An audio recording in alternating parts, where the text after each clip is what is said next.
갈라디아서 2장 8절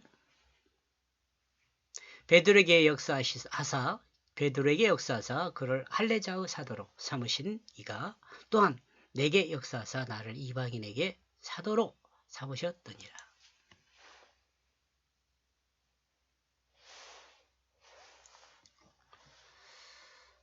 그러므로 그는 베드로에게 역사한다. 그는 그 할례자의 사도 안에서 하나님의 역사하심으로 베드로는 할례자들에게 복음을 증거했습니다. 했습니다. 이는 할례받은 유대인들에게 복음을 전하는 도구로 베드로를 사용했다는 것입니다. 비록 할례자에게 베드로가 복음을 증거했지만요. 다시 반복한 내용이에요. 할례에 대한 아무런 말을 할 필요가 없습니다. 유대인들은 할례를 난 지 8일 만에 다 대부분 받았기 때문에 그렇습니다. 또 그렇고 또 필요도 없습니다. 할례를 말할 필요가 없어요. 베드로나 바울 둘 다요. 베드로는 예수 그리스도 공생애를 동행한 제자이죠.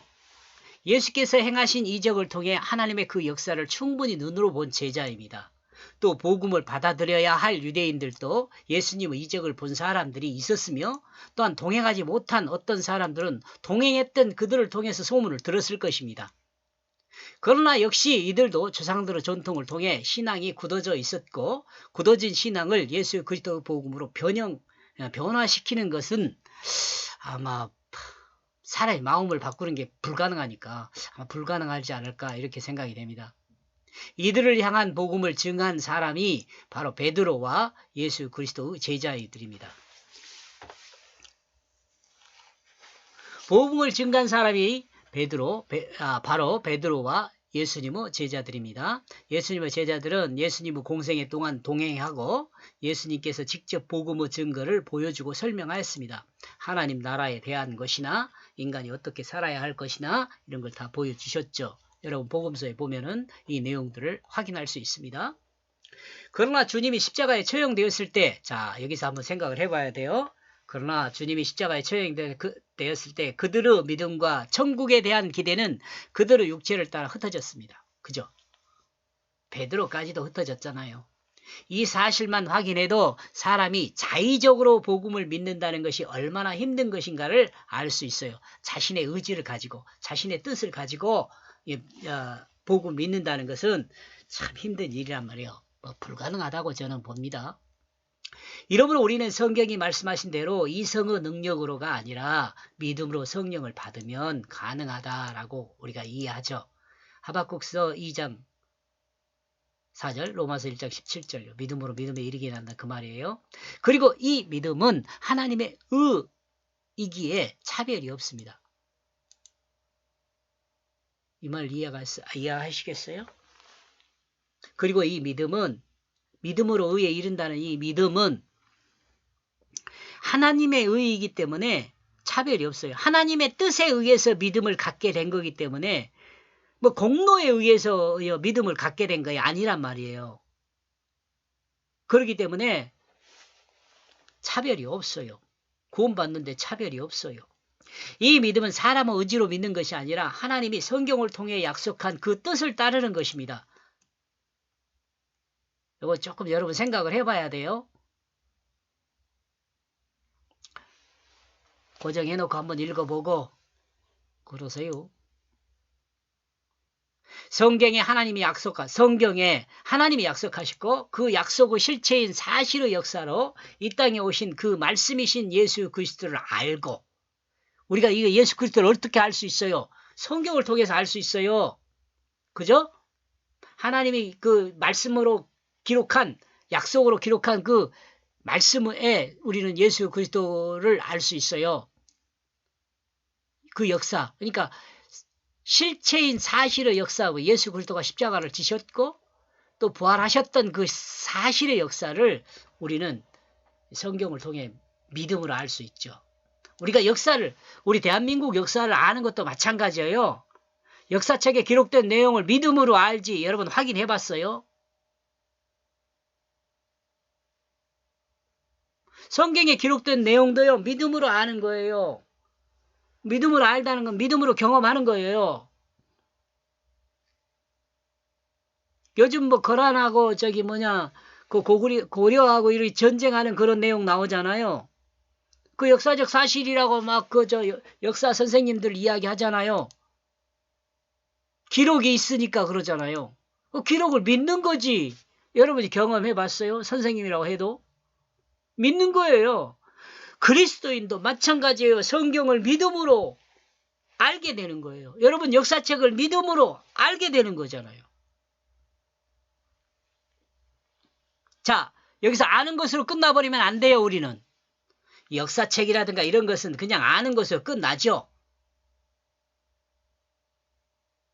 근데 여기서 우리 기독교는요, 성경에 기록된 내용을 아는 것으로 끝나지 않아요. 알게 된 그 십자가와 부활을 자신의 생명에 적용하여, 정말 중요한데요. 빗줄 하나 끊어나가겠습니다.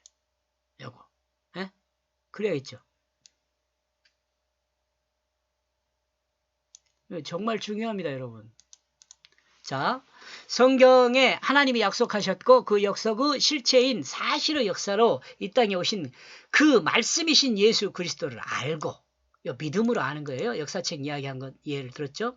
알게 된 그 십자가와 부활을 자신의 생명에 적용하여 옛사람은 죽고 새 생명으로 거듭남을 따르는 것이 믿음이에요.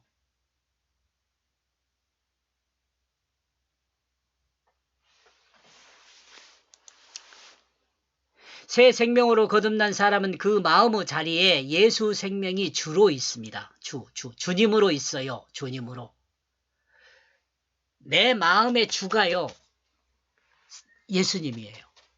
예수님이라니까 그 실체로 오셨던 그 예수 말하는 게 아니고 예수님이라고 말할 때 내 마음의 주가 예수님이라고 말할 때는 말씀을 이야기해요. 말씀은 성경 말씀을 이야기해요. 그러면 성경 말씀 통째로 내 마음에 들어와 있느냐? 저도 그렇지 못해요. 그 어떤 사람도 그렇지 못해요. 그런데 왜 이렇게 이야기하느냐? 성경 말씀으로 들어와 있는 이 마음의 기초는 뭐라 그랬어요? 진실이에요. 진실. 내 마음에 주로 있는 것은 진실입니다. 그러므로 진실. 예수를 믿는 사람이 변화된 모습으로 세상에 드러날 때는요. 진실로 드러나요. 진실. 그러므로 진실하지 않고 거짓말하는 사람은 구원받은 사람이 아니에요. 아직 구원 못 받은 사람이에요.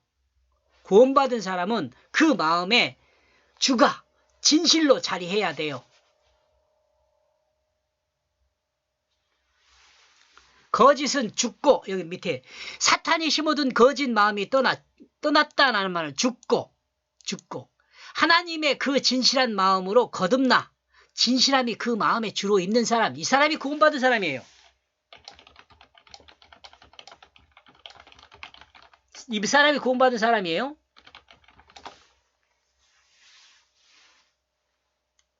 성경이 증거하는 많은 증언은 어떤 사람이라도 성령을 받으면 예수 그리스도 복음을 받아들일 수 있다고 증거를 합니다. 고린도전서 12장 9절요.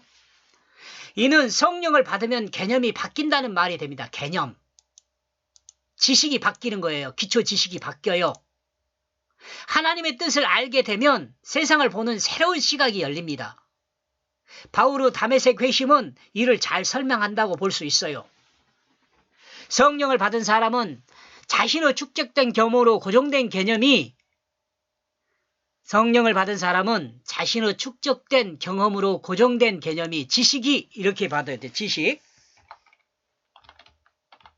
자기 지식이에요. 이것도 자기 지식. 자기 지식이 예수 그리스도 복음을 이해하고 인식하는 개념으로 정립됩니다. 그러므로 제자들은 예수 그리스도의 승천까지 기록을 하나님 말씀으로 기록할 수 있었습니다. 그리고 이방인에게도 생명을 얻는 회개 곧 성령을 선물로 주었습니다. 사도행전 1장 2절, 사도행전 11장 18절. 사람이 성령을 받게 되면 그 마음이 바뀝니다. 하나님의 뜻을 이해하면 마음이 바뀌어요. 하나님 뜻을 이해하지 못하면 마음이 바뀌지 않아요. 왜요? 자기 지식에 붙들려 있으니까, 자기 경험에 붙들려 있으니까 마음이 바뀌지 않아요. 거짓 마음에서 진실한 마음으로 바뀝니다. 성령을 받으면. 그러니까 거듭난다고 하는 거죠. 성령의 마음이 된 사람은, 하나님 뜻의 마음이 된 사람은, 예수 생명이 마음이 된 사람은 그 진실한 사람으로 바뀌어요. 마음이. 그 진실이 그 사람을 움직여요. 거짓에 움직이는 것이 아니고, 말씀을 통해 하나님의 뜻을, 말씀을 통한 하나님의 뜻은 1차적으로 자신이 하나님 나라를 반역한 죄인임을 하나님 앞에 고백하고, 다음 예수 그리스도의 십자가와 부활을 믿음으로 그 마음이 거짓 마음에서 진실한 마음으로 바뀌어지게 됩니다. 사복음서는 이를 설명합니다. 너희는 거짓 마음을 진실한 마음으로 바꿔라 라고 사복음서의 중심 내용이 이 내용이에요. 성령을 받을 수 있는 것은 하나님의 말씀을 들으면서 시작됩니다. 그리고 하나님의 말씀은 성경입니다. 그리고 성경은 인간 언어된 인간의 이야기 안에 하나님의 뜻을 담아둔 그릇과 같습니다. 이러므로 하나님의 백성은 성경을 통해 하나님의 뜻을 읽어야 합니다. 그러므로 할까요? 이러므로 성경은 하나님에 대해서 계시합니다. 여러분 하나님 알기를 원하십니까? 하나님 음성을 듣기를 원하십니까? 성경 읽으세요. 하나님이 거기다 계시해놨어요. 성경에다가. 하나님이 자기 백성이 어떻게 구원을 받게 되며 구원에 대해서 이야기를 해요. 구원받은 하나님의 백성이 어떻게 살아야 될 것인지를 성경에 계시해놨어요. 아, 내가 어떻게 살아야 할까 궁금하세요? 성경 보세요. 큐티하세요. 제가 좀 큐티한 거 갈라디아서 큐티해놓은 거 봤는데 적용이 약해요. 적용이 아주 구체적이어야 돼요. 그래야 하나님 음성을 들을 수 있어요. 적용이 약하면, 큐티의 적용이 약하면 뭐 해요? 도덕적으로 가요. 도덕적으로. 하나님은요, 내 일거수일투족을 잘 정리할 수 있도록 성경에 잘 말씀해 놨어요. 그러니까 큐티하세요. 큐티에 대해서 궁금하면요, 제가 그 유튜브에 큐티 하나 찍어놨어요. 그거 한번 보세요. 그리고 그거 봐도 잘 모르겠다. 댓글 남기세요. 그러면 제가 설명을 다시 해드리겠습니다. 그러므로 성경은 하나님의 백성의 삶의 목적을 하나님이 창조 경륜을 따라 하나님의 그 창조 경륜이라고 하고 싶은데 그냥 이렇게 합시다. 창조 경륜을 따라 하나님을 영화롭게 하는 하나님의 있음을 드러내는 것에 있음을 드러냅니다. 있음을 드러내는 것에 있음을 드러냅니다. 이 뭔 말입니까? 이해하시죠? 예. 하나님을 영화롭게 하는 거예요. 인간의 제일 된 목적이 무엇이냐? 하나님을 영화롭게 하는 것이다. 그렇게 나오잖아요. 하나님을 영화롭게 하는 것은, 그럼 하나님을 영화롭게 한다는 것이 뭐냐? 하나님의 영화롭게 하는 것은 하나님의 뜻인 진실한 사랑으로 하나님이 창조한 모든 피조물을 섬기는 것입니다. 이는 태초에 인간에게 주신 그 사명입니다. 나와 여러분에게 준 사명은요, 이 섬김이에요. 섬김. 하나님은 인간을 창조하시고 생육하고 번성하여 땅에 충만하고 하늘과 땅에 물속에 있는 그것을 다스리라고 하셨습니다.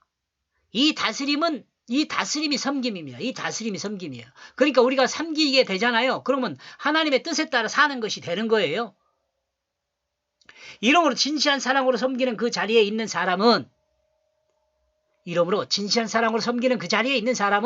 하나님이 창조하시고 보시기에 심히 좋았던 그 태초를 회복하게 됩니다. 하나님이 창조하시고 6일째 되던 날인가요? 6일째 되던 날에 딱 창조하시고 보시고 심히 좋았다. 이때 심히 좋은 상태는요, 인간도 포함돼요. 인간도.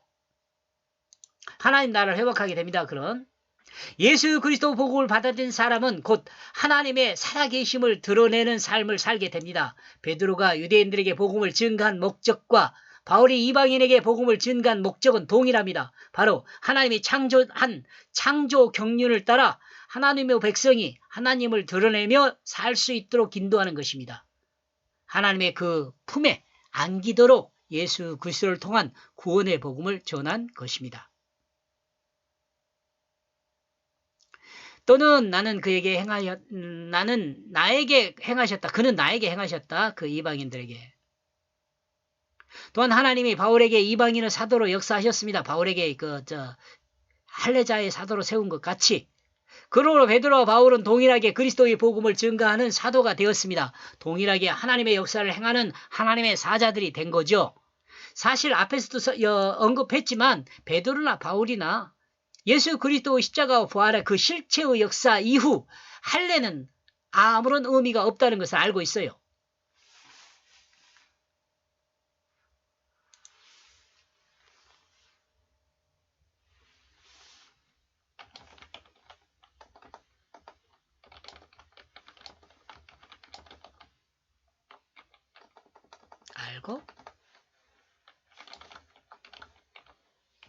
알고 있었습니다. 베드로는 할례를 이미 받은 유대인의 제가 성격이 급한가 봐요. 막 쏜살같이 달려간 것 같지요? 베드로는 할례를 이미 받은 유대인들에게 복음을 증거하기에 할례는 그 중요한 문제가 아니었습니다. 할례 다 받은 사람들한테 복음을 증거하는데 할례를 말할 필요도 없고 꺼낼 필요 없죠. 할례 받았는데 거기다 대고 다시 무할례자를 만들 수도 없는 거 아니에요. 할례를 받았어도 역시 유대교회에서 예수 그리스도 복음으로 새로운 개념을 정립해야 했기 때문에 그렇습니다. 이거 더 급하죠. 예수 그리스도의 십자가 부활로 구원받는다는 것, 영생을 얻게 된다는 것을 정리해 주어야 했습니다.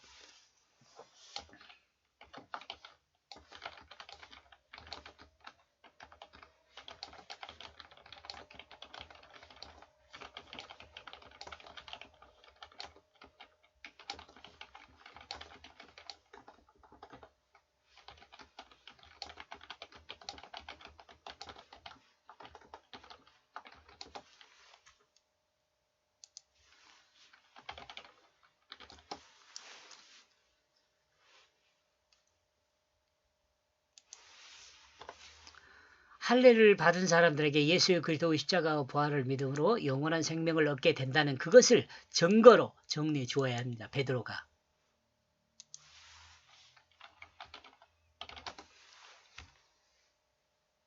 역시 바울에게도 자신이 믿었던 유대계에서 자신의 의사와 아무런 상관없이 난지 8일 만에 할례를 받았지만 결국 하나님의 교회를 핍박하는 자신의 모습을 보았을 때 할례는 아무런 의미가 없다는 것을 알았으므로 바울은 할례를 받지 않은 이방인들에게 할례의 필요성을 말할 필요가 없었습니다. 이는 바울 자신의 경험으로 자신의 과거의 개념이 잘못되었다는 그것을 확증한 복음이었습니다. 할례를 말할 필요가 없는 복음이죠. 결국 베드로나 바울이나 복음을 증거하는데 할례는 아무것도 아니었습니다. 그러나 흠잡기 좋아하는 거짓 형제들 때문에 문제를 일으키게 된 것입니다. 지식으로만 알고 있을 뿐 개념의 변화가 없는 유대교적 그리스도인들에게 문제가 된 것입니다. 이들은 성령을 받지 않은 사람들이라 생각해 볼 수 있어요.